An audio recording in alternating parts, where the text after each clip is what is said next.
일생 동안 즐겁고 기쁘게 하소서라는 제목으로 말씀을 나누도록 하겠습니다. 시편 90편은 모세가 지은 시예요. 150개 시 중에서 모세가 기록한 하나의 시입니다. 이 시에는 하나님이 누구인지, 또 죄로 인해서 인간은 어떻게 되었는지, 또 죄의 용서를 받은 인간은 어떻게 살아야 되는지, 그런 어떤 고백이 담겨져 있습니다. 여러분도 여러분 인생을 한번 돌아보면서 한 권의 책을 쓴다면 많은 분량이 있겠죠. 또 오늘 모세가 전 인생을 살아보면서 어떤 한 페이지와 같은 장에 자신의 그 삶의 여정들, 자신이 만났던 하나님, 그리고 어떻게 살아가야 될지를 고백을 담았어요. 여러분이 그런 고백을 담는 한 장의 글을 쓴다면 어떤 글을 쓰겠습니까? 모세가 80세 때 호렙산에서 주님을 만났잖아요.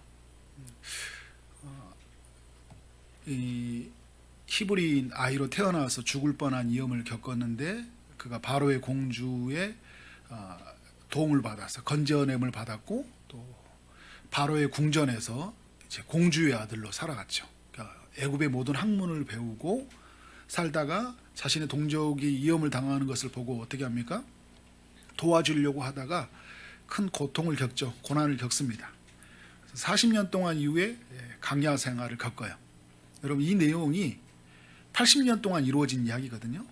굉장히 긴 스토리가 있잖아요. 이 내용이 출애굽기 2장에만 들어가 있는 내용이에요. 우리 인생이 많이 사는 것 같지만 어떻게 해요? 한 장 속에 담겨 있는 것 같다. 어떤 사람들의 성경 속 이야기 보면 그냥 한 줄로 이름만 끝나죠. 누가 살았더라, 이렇게 이야기가 됩니다. 우리의 인생은 이렇게 유한하고 짧게 지나간다는 것을 보여주고 있어요. 오늘 시도 그런 고백을 다 담고 있습니다. 제가 여러분 그 이에다가 그런 표현을 썼어요. 나눠준 페이퍼 보면 인생이 무엇인지 궁금할 때 이 시를 펼치십시오.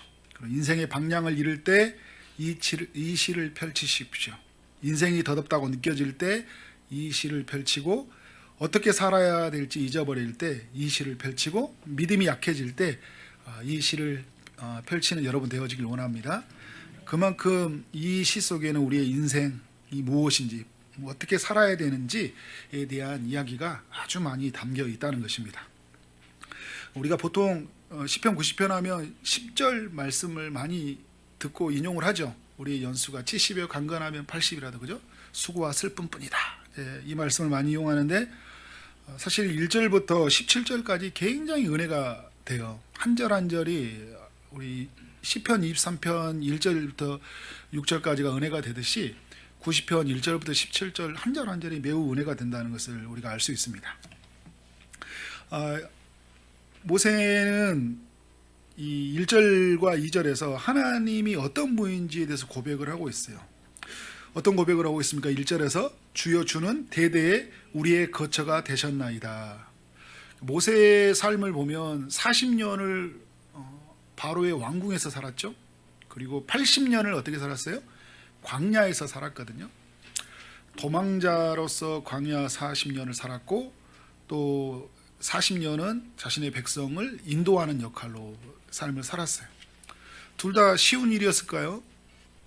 힘든 일이었을까요? 힘든 여정이었죠.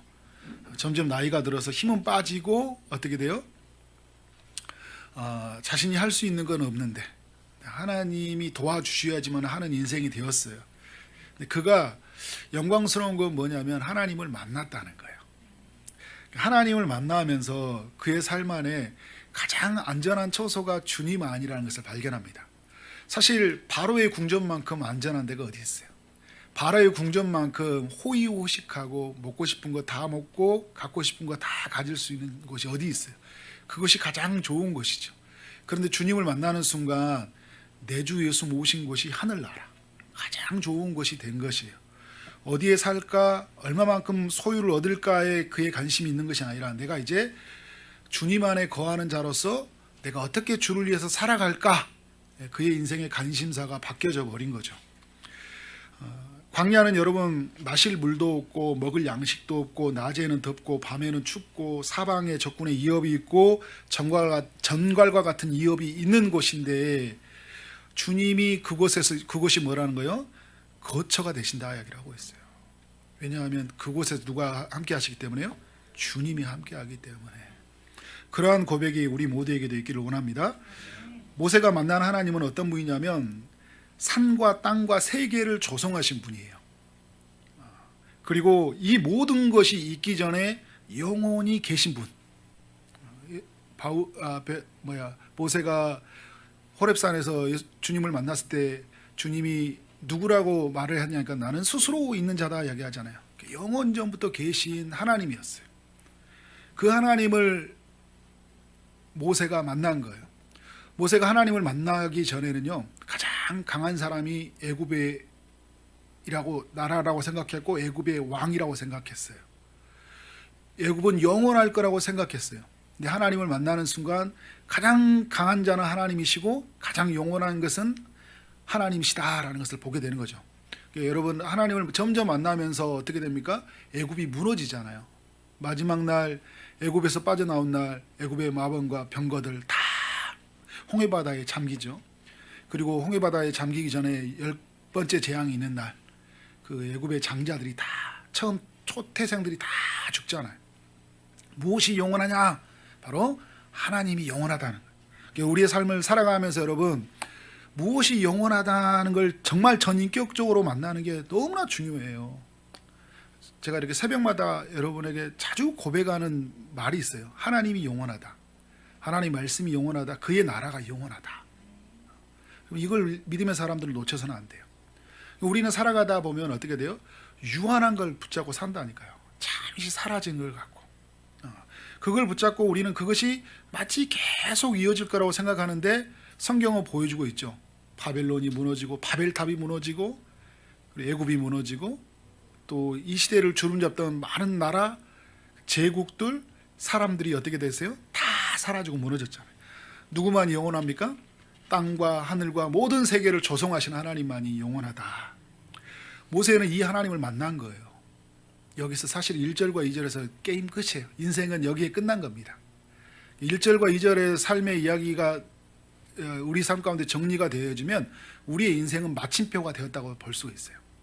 더 이상 이제 살아가는 건 뭘까요? 하나님이 우리에게 허락하신 삶 속에서 이제 누리고 사는 거예요.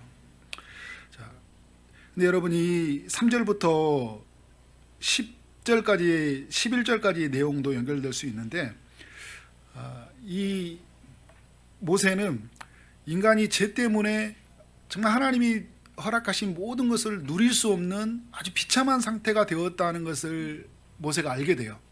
모세가 창세기, 출애굽기, 레위기, 민수기, 신명기를 기록했잖아요. 인간의 창조를 알았고 인간의 죄로 말미암아 타락을 알았어요. 그 죄의 타락으로 말미암아 인간이 겪는 비참함이 무엇인지를 겪었어요. 그리고 모세의 때 모세와 이스라엘 백성들이 함께 하나님의 뜻에 불순종했을 때 그 죄의 값이 얼마나 비참한지를 그들이 어떻게 합니까? 몸소 경험을 했잖아요. 인간이 겪는 고통 중에 가장 큰 고통은 뭐냐면 죽음이 찾아왔다는 거예요. 그래서 여러분 3절에 어떤 말씀을 하고 있습니까? 이 모세가 주께서 사람을 티끌로 돌아가게 하시고 말씀하시기를 너희 인생들은 돌아가라 하셨사오니. 여러분 인간을 하나님이 어떻게 만드셨죠? 흙으로 만드셨어요. 생명을 불어넣으셔서 생명이 되었어요. 호흡하심으로 생명이 되어주신 거죠. 우리 인간은 흙으로 지었지만 영원히 사는 존재예요. 그런데 왜 흙의 티끌과 같은 먼지로 돌아가야 됩니까? 인간에게 뭐가 찾아왔어요? 죄가 찾아온 거예요. 흙으로 만들어진 인간이 영원히 사는 것이 아니라 흙으로 돌아가는 인생이 되고 만 거예요. 주님이 너희 인생들은 돌아가라 이야기하는 거잖아요. 이 돌아가라 이 이야기 속에는 죄에 빠져있는 인간에 대한 하나님의 분노가 차 있는 거예요.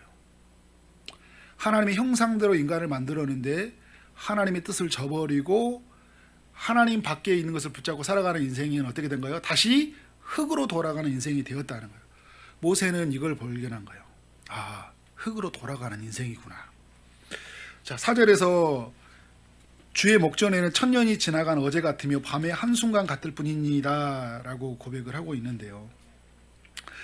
천년이 하루처럼 하나님의 시간을 지나가죠. 하나님의 시간들은. 근데 우리의 인생은 어떻게 돼요? 하나님이 천년을 하루처럼 지나가시는 분이신데 우리의 인생이 어떻게 돼요? 볼 때도 밤의 한순간 같이 지나가 버린다는 거예요. 여러분 살아온 삶을 보세요. 밤의 한순간을 지나간 것처럼 우리의 삶이 지나가지 않았습니까? 우리가 원래는 시간에 그 제한받고 살아가는 사람들이 아니에요. 우리에게 시간의 끝이 없었다니까요. 물론 시간은 존재했어요. 태초라는 시간이 존재했죠. 그래서 주님이 첫날에 하나님이 만드신 거 둘째 날, 그래서 시간은 존재했지만 시간의 끝은 없었어요. 왜냐하면 영원하신 하나님이 인간을 영원히 살도록 창조했기 때문에. 우리의 삶의 시작은 있었지만 종착역이 없었어요. 뭐예요? 하나님과 영원히 살도록 창조되었다니까요. 그런데 죄가 찾아오면서 우리에게 뭐가 일어났습니까? 종착역이 일어난 거예요. 근데 그 종착역은 이 땅에 살아간 동안 죄의 문제를 해결한 사람은 하나님 나라에 사는 것이고, 죄를 해결하지 못하는 사람들은 하나님이 예비한 영원한 지옥에서 살게 되겠죠. 인간은 어떻게 됩니까? 시간에 제한받는 삶. 그래서 70년, 80년이라는 10절의 말씀처럼 하나님이 시간을 제한해 놓으셨어요. 물론 어떤 사람들은 100년 가까이 살지만 인간은 결국 어떻게 됩니까? 죽습니다. 어떤 사람은 사고로, 어떤 사람은 질병으로 죽어요. 시간이 제한되어 있어요. 근데 시간이 제한되어 있는데 인간이 어떤 마음이 들어요? 이 제한된 시간이 그렇게 빨리 지나가게 느껴지는 거예요. 끝이 없었으면 여러분 오늘 하루를 살아갈 때 끝에 대한 두려움이 없다니까요. 우리가 왜 사람을 살아가는 동안 이렇게 각박하게 살아가요? 왜 이렇게 힘들게 살아갑니까? 끝이 있기 때문에 그렇거든요. 끝이 없다고 생각하면 우리가 그렇게 각박하게 살지 않아요. 물론 어떤 사람들은 공고한 날이 이르기도 못하네 그 끝을 제 관점에서 보지 않고, 그러니까 하나님의 관점에서 보지 않고 죄된 본성을 따라서 마치 인생이 영원할 것처럼 사는 사람들이 있긴 있어요.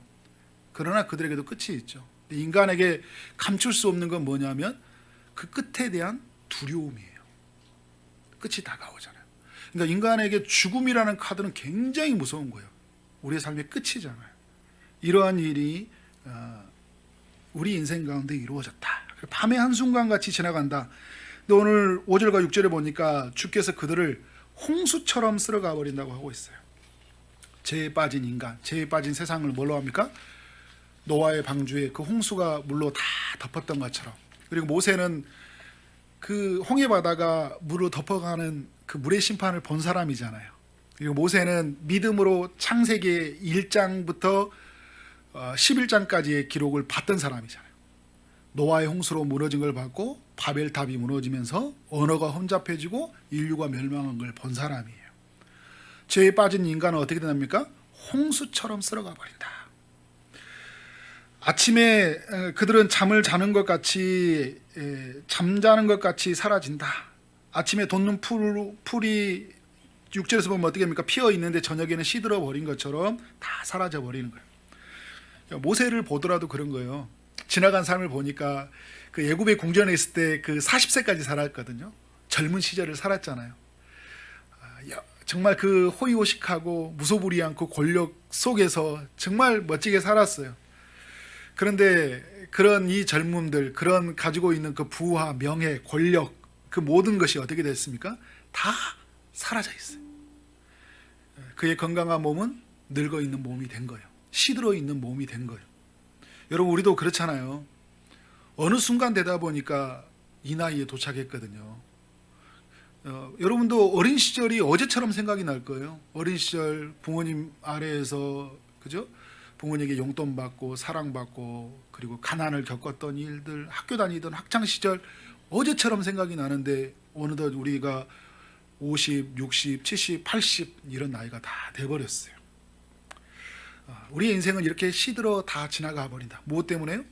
죄 때문에. 그래서 7절부터 9절까지의 내용에서 이 모세는 하나님의 분노하심을 봐요.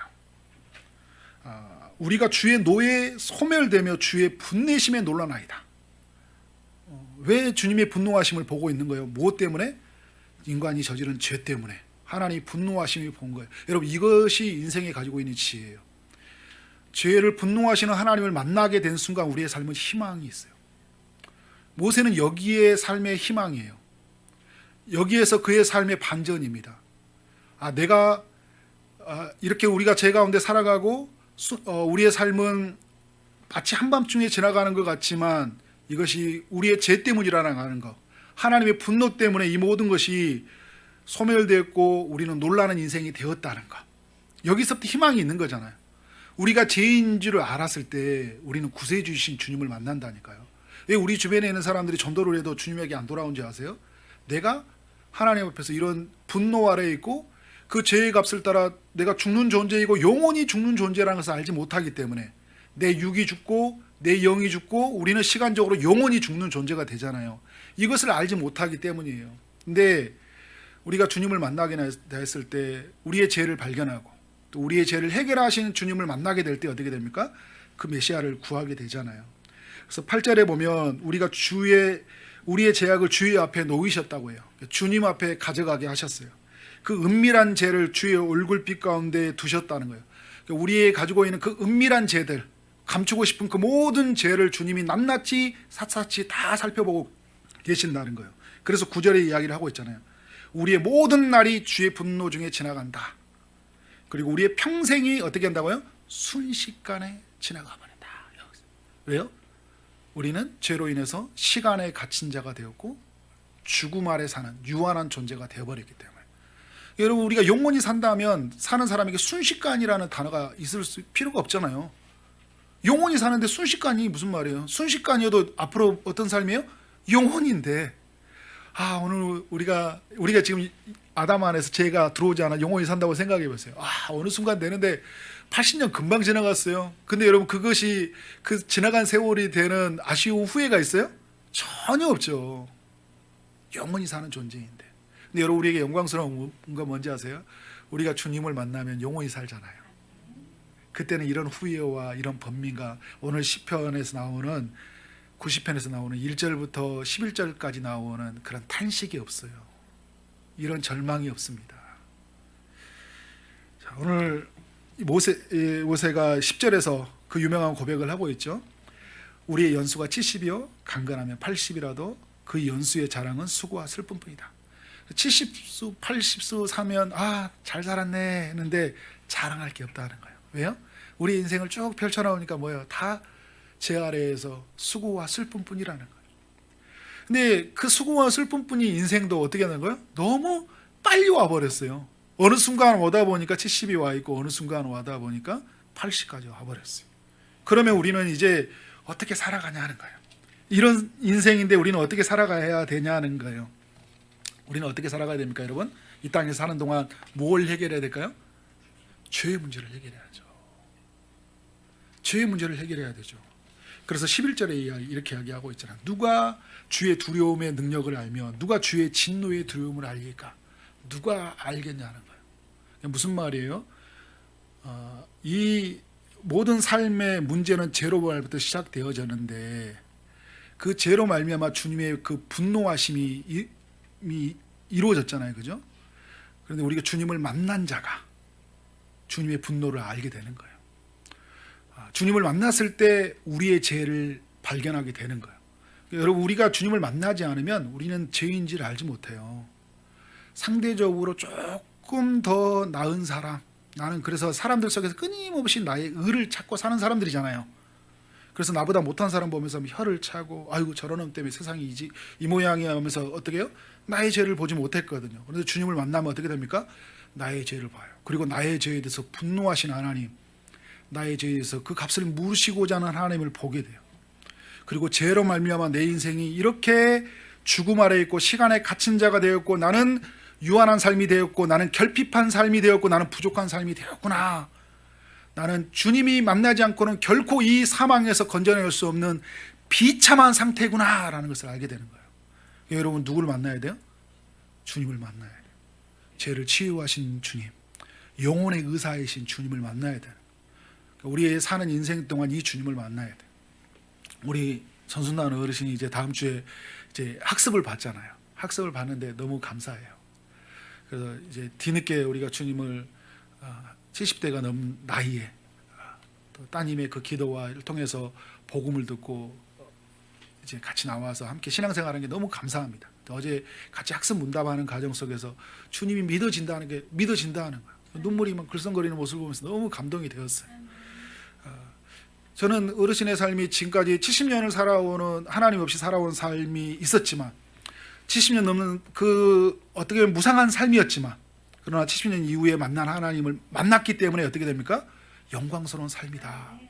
왜냐하면 영원히 우리의 거처가 되신 하나님, 산과 땅과 모든 세계를 지으신 하나님과 영원히 사는 존재가 되었기 때문에 누가 알리까라고 모세가 이렇게 외치고 있는데 오늘 사랑하는 믿음의 백성들이 내가 하나님의 그 부르심의 소리에 듣고 응답함으로 말미암아 내가 주님을 알게 되었습니다. 이런 고백이 있는 거죠. 그래서 여러분 이 주님을 아는 사람은 이제 12절부터요 17절의 삶을 구하고 살게 돼요. 주님을 만나는 순간 우리는 어떤 삶을 살게 되는 걸까요? 다시 생명이 부여된 삶을 살아요. 주님을 만나기 전에는 우리는 어떤 사람입니까? 죽음 아래에 갇혀 있는 사람이었어요. 그런데 우리는 주님을 만나는 순간 우리는 생명이 부여받은 삶으로 살게 되는 거예요. 사도 바울이 갈라디아서 2장 20절에 말한 것처럼 내가 그리스도와 함께 십자가에 못 박혀 죽었나니 주님을 만난 순간 우리는 죽어요. 그런데 이제 우리는 어떻게 됩니까? 우리는 주님과 함께 다시 사는 자가 된 거예요.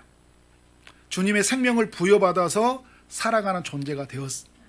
그러면 이제 살아가는 우리에게 이제 우리 살아가는 하루하루 남아있는 날이 얼마나 우리에게 가치가 있고 의미가 있냐를 알고 어떻게 될까요? 하루하루를 정말 하나님의 뜻 가운데 그 믿음의 삶을 따라서 살아가는 것이 우리의 삶의 목적이 돼야 되고 목표가 돼야 되겠죠.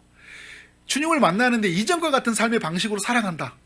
그것은 영원한 세계로 내가 부름받은 것이 얼마나 영광스러운 건지 죽음에서 생명으로 건진받은 것이 얼마나 영광스러운 건지 잘 모르고 있는 거예요.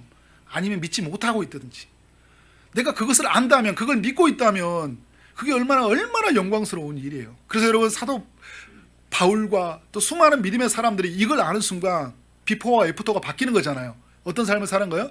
주를 위해서 살아가게 되잖아요. 남아있는 모든 시간을 어떤 일을 살아갑니까? 주의 나라와 그의 의를 붙잡고 살아가는 삶을 보게 되잖아요. 오늘 12절부터 17절까지는 그러한 고백이 담겨 있어요. 12절의 말씀에 보면 한번 같이 한번 읽어볼까요? 12절 말씀 시작. 우리에게 우리날 계수함을 가르치사 지혜로운 마음을 얻게 하소서. 여러분 왜 지혜로운 마음을 얻게 해달라고 이렇게 기도하고 있는 걸까요? 우리의 남은 생애가 의미 있게 살도록 하기 위해서 우리에게 날 계수함을 가르치사. 이 뜻은 뭐냐면 우리의 삶은 유한하다. 70년, 80만 년밖에 살지 못한다. 근데 우리의 날은 신속히 지나간다. 근데 이런 신속히 지나가고 우리의 연수는 제한되어 있는 이 삶 속에서 우리는 어떻게 살아간다는 거예요? 그러면 나는 어떻게 살아야 될지 지혜로운 마음을 하나님이 부어주셔야 된다는 거예요.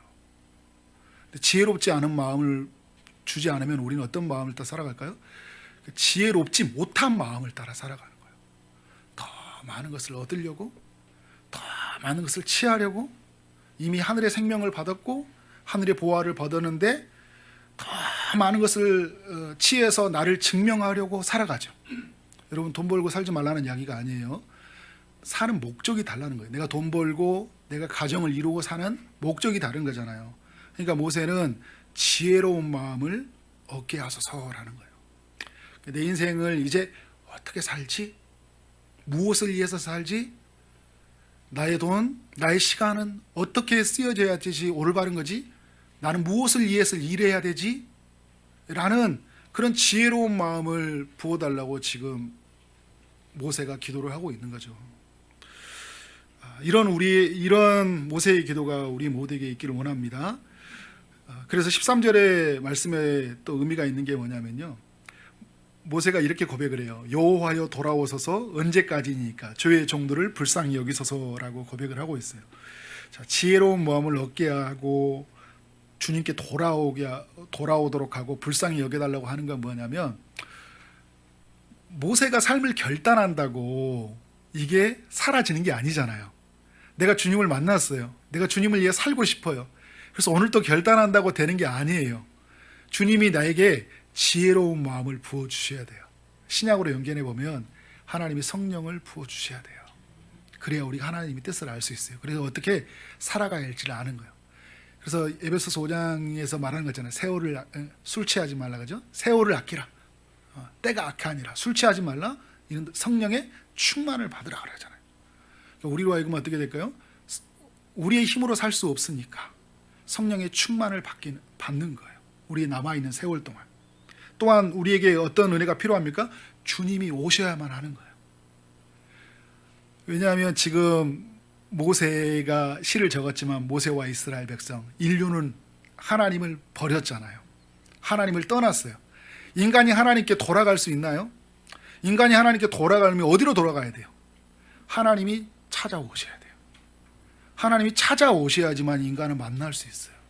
그래서 모세는 멀리 떠나 있는 자기 자신을 향해 외치는 말은 뭐냐면, 이 모세가 하나님을 향해 외치는 말은 하나님이 돌아오라는 거예요. 돌아와서 어떻게 되는 거예요? 우리를 불쌍히 여겨달라는 거예요. 불쌍히 여겨, 하나님의 긍휼히 여겨주셔야지만이 나는 남은 생에 의미 있고 가치 있고 지혜로운 마음을 따라 살 수 있습니다라는 거예요. 삶의 근거는 나의 결단, 나의 열심에 있지 않고 주님의 열심, 주님의 일하심이 있다는 것을 고백하고 있는 거예요. 이런 고백이 우리에게 있기를 원합니다. 14절에서 모세가 어떻게 고백을 하고 있습니까? 아침에 주의 인자하심이 우리를 만족하게 하사. 자, 주님을 만나면 여러분 다음날 맞이하는 아침이 너무 행복하죠. 너무 행복하거든요. 그 인자하심이라는 어떤 그 헤세드의 사랑, 그 넘치는 사랑, 한없이 사랑, 큰 사랑, 충성된 사랑, 그 아가페적 사랑으로 주님이 나를 덮어주셨으니까 얼마나 영광스러워요. 그 영광스러움으로 우리는 만족함을 얻습니다. 그런데 여러분, 이것이 어느 순간 되면 어떻게 됩니까? 퇴색해져 버리잖아요. 에베소 교회처럼 처음 사랑을 잃어버리는 게 많아요. 아침에 눈을 떴는데 하나님이 생각이 나지 않은 거예요. 어느 순간부터. 아침에 눈을 떴는데 내가 어떻게 살아야 되는지만 생각하고 살아가요. 오늘 하나님이 내게 어떤 일을 이루실 거에 대한 기대감이 없어요. 늘 우리는 다람쥐 쳇바퀴처럼 어제 살아가는 삶의 일상이 또 오늘 또 이루어질 것 같은 그런 어떤 기대 없는 삶들, 그런 무료함들, 그런 삶의 지침으로 우리는 살아가잖아요. 근데 모세는 하나님께 고백하고 있어요. 하나님을 만난 이 날이 매일처럼 이루어지도록. 그리고 내일 아침에 눈을 떴을 때도 어떻게 합니까? 아침에 그 인자하심으로 말미암아 만족함. 그래서 오늘 하루가 기대가 되는 거예요. 오늘 하나님이 누구를 만나게 하실까? 어떤 일을 행하실까? 내 삶 가운데 내 아이의 부족을 하나님이 어떻게 채워주실까? 라는 기대하는 마음으로 구하고 있어요. 그런데 여러분, 이게 하루가 아니라 일생 동안 어떻게 하라고요? 즐겁고 기쁘게 해달라고 하는 거예요. 저는 여러분, 예수 믿는 삶이 처음 믿었을 때만 영광스러움을 누리는 게 아니라 시간이 지날수록 즐겁고 기쁜 삶이 되길 원합니다. 기쁘도 하나님의 그 지혜와 지식에 부요하며 그러잖아요. 정말 그 하나님의 길, 하나님의 그 지혜를 찾을 때마다 영광스러움을 누리는 여러분 되어지길 원해요. 옛날 과거에 가지고 있었던 신앙이 열심으로 사는 사람들이 아니라 오늘 또 일하시는 주님의 열심으로 여러분이 사는 삶이 되길 원합니다. 우리는 과거에 여러분 행했던 추억, 영적인 추억이 너무나 영광스럽긴 하지만 그것으로 사는 사람들이 아니잖아요. 하나님이 오늘 또 나에게 일하시고 오늘 또 나의 삶 가운데 부어주시고 내 삶을 일으켜주시고 축복해 주시는 그 은혜를 누리고 이것이 어떻게 됩니까? 평생 동안 이루어지도록. 그래서 이 모세는 일생 동안 즐겁고 기쁘게 해달라. 그래서 오늘 설교의 제목이 그거예요. 저는 우리 초리동산교회에 있는 성도들이 처음에 가졌던 이 마음이 끝나는 날 되었을 때 더 부유해졌으면 좋겠다. 그런 기도가 나오더라고요. 교회 나왔는데 목사님 그런 거 있잖아요. 너무 좋았어요. 목사님 말씀을 들을 때마다 너무 좋고 성도들 만날 때마다 너무 행복했어요. 근데 목사님 시간이 지나도 왜 이렇게 그 행복은 가시지 않고 저는 왜 이렇게 더 행복하죠? 이런 고백이 우리에게 있기를 원합니다. 죽음의 순간에 마지막에 끝났을 때 사랑하는 자녀들에게 유언의 낙을 남길 때 사랑하는 딸아, 아들아, 나는 일생을 주님과 함께 즐겁고 기쁘게 살았더라. 그렇게 외치는 삶이 되길 원합니다. 주님은 일생을 즐겁고 살도록 그 모든 값을 다 치르시고 매일마다 매 순간마다 하나님의 그 무한한 사랑을 공급해 주셔서 오늘 여기까지 이르게 하셨어요. 그리고 앞으로 이르게 하실 줄 믿습니다. 그래서 15절에 이 고백이 우리에게 있기를 원하요. 우리에게 괴롭게 하신 날수대로와 우리를 하를 당하게 하는 연수대로 우리를 어떻게 해달라고요? 기쁘게 하소서. 우리 여러분 예수 믿기 전에 사는 삶은 어떻게 했어요? 괴로운 삶이었잖아요. 그리고 예수를 믿었지만 예수를 잘 알지 못해도 어떻게 해요? 괴로운 삶이었죠. 뭔가 율법으로 의를 이루려고 해요. 교회 열심을 다해서 내가 그러면 열심히 하면 기분이 좋고 뭔가 충성되게 살아가면 막 만족이 되었어요. 여러분 이렇게 살아가는 삶이 있는데 그렇게 살아가는데 또 근데 만족이 된 게 아니라 여전히 갈급하잖아요. 근데 그렇게 또 살지 못하면 끊임없이 나를 정죄, 또 주변의 사람들을 만나면서 왜 저 사람은 저렇게 하지 않지 막 하면서 어떻게 해요? 사람들을 정죄하고 판단하고 시간을 다 버려요. 근데 여러분 이제는 우리는 그렇게 살지 말자는 거예요. 예수 믿고 이제 난 이후로부터는 예수님이 하신 일이 무엇인지 아는 날 이후로부터는 어떻게 살아가요? 복음이 발견된 이후부터는 우리는 기쁘게 살자는 거예요. 주님이 행하신 일을 보고.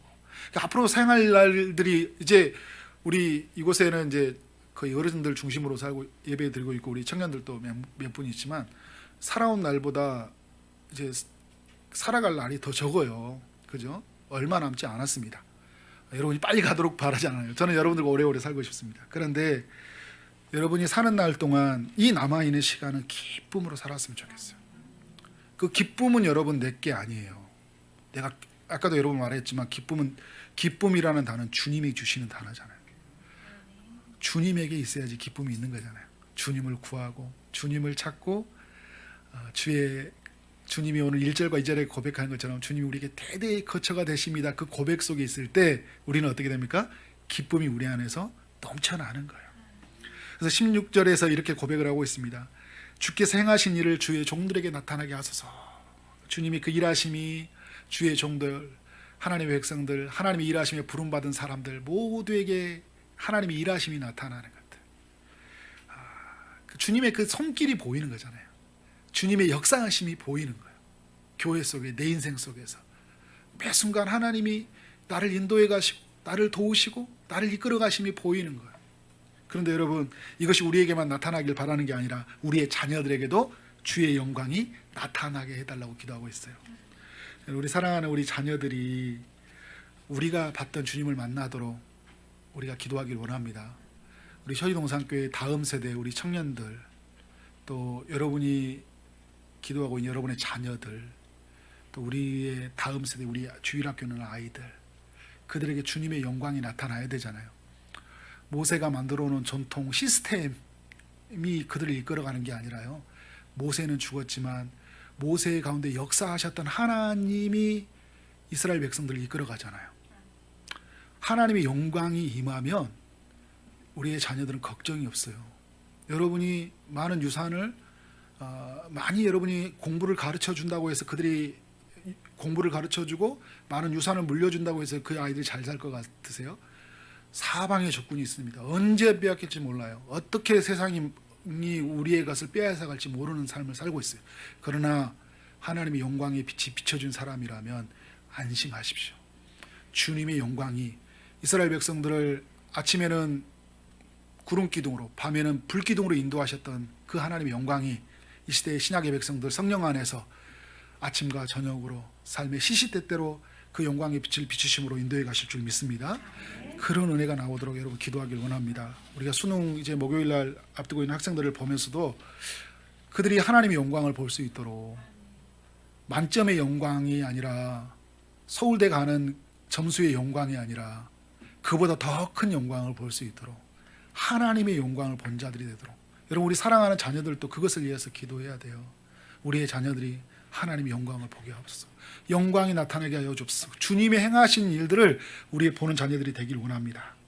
여러분 17절에서 또 한번 모세가 고백하고 있죠. 주 우리 하나님의 은총을 우리에게 내리사. 결국은 또 마지막에 고백하는 건 뭐예요? 하나님의 은총이 부어져야 된다는 거예요. 그래서 우리의 손이 행한 일을 우리에게 경고하게 하소서. 우리가 손으로 하는 모든 수고가 하나님이 튼튼하게 붙잡아 주라는 거예요. 근데 여러분 우리가 제 아래에 있을 때는 모든 것이 불확신하고 불안전하잖아요. 왜냐하면 주님 없이 우리가 우리의 일을 경영하고 살아가기 때문에. 그런데 이제 주님을 만나는 사람은 어떻게 됩니까? 우리의 손을 누가 붙들고 계십니까? 주님이 붙들어서 우리가 손을 하는 모든 일 속에 열매를 맺음이 있고, 우리가 하는 모든 일 속에 하나님의 역사하심이 나타나는 거예요. 그러니까 우리 모두가 그렇게 쓰여지는 사람들이 되도록, 그러니까 우리가 살아가는 동안, 여러분 주님을 믿었지만 주님 만난 이후에 나 홀로 살아가는 것이 아니라 주님을 만난 이후에 주님과 동행하면서 주님과 쓰여지는 삶이 되어야 되잖아요. 그래서 주님이 일하심으로 말미암아 우리의 손으로 하는 모든 수고 속에서 주님의 역사하심이 나타나야 되죠. 우리 일터 속에서, 우리의 가정에서, 교회에서 섬기는 모든 일 속에서 누가 나타나는 거예요? 하나님이 나타나야 된다. 그러한 역사가 우리 모두에게 있기를 원합니다. 오늘 이제 말씀을 또 정리해 가면서요, 오늘 모세는 하나님이 누구인지, 죄에 빠진 인간이 어떤 삶을 살게 되었는지, 그리고 하나님을 만난 사람이, 그 죄로부터 건진받은 사람이 이제 어떻게 살아야 되는지를 고백을 담아서 이 시를 기록했습니다. 이 시의 이야기가 저는 우리의 이야기가 되어지길 원합니다. 우리의 고백이 이 시 속에서, 모세의 고백이 우리의 인생 속에 녹아지길 원합니다. 아멘. 여러분, 우리가 머물 곳은 어디밖에 없습니까? 하나님밖에 없어요. 하나님의 품밖에 없다는 걸 기억하시기 바랍니다. 주님은 대대의 거처가 되시는 분입니다. 우리의 거처가 되시고 우리의 자녀의 거처가 되시는 분이다. 우리는 이것을 알아야 돼요. 궁전보다 더 좋은 것은 주님의 품이다. 우리가 이 세상에 사는, 우리가 소유하고 우리가 거하고 있는 그 모든 것보다 더 가장 안전한 것이고 영원한 것은 주님 품밖에 없다는 걸 알아야 돼요.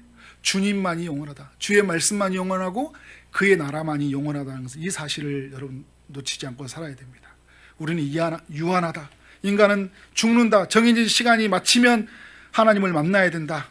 이 땅에서 우리는 영원히 살지 못하는 존재이다. 우리는 어떤 사람이에요? 모래시계와 같은 사람이에요. 여러분, 우리는 딱 태어나는 순간 모래시계가 탁 엎어지는 순간 뭐가 떨어집니까? 모래가 떨어지잖아요. 그러니까 우리는 태어나는 순간 어디를 향해 달려가고 있습니까? 죽음을 향해 달려가는 거예요. 우리는 이제 여러분 태어나는 순간 이제 그 하나님을 만나는 그런 자리로 우리의 삶은 가게 될 거예요. 2002년에 한일 월드컵 때 우리 16강전 기억나시죠? 한국과 이탈리아 경기 1대0으로 지고 있는데 후반 42분이 되었어요. 3분밖에 남지 않았습니다. 이제 3분 뒤면 이제 끝나는 거예요.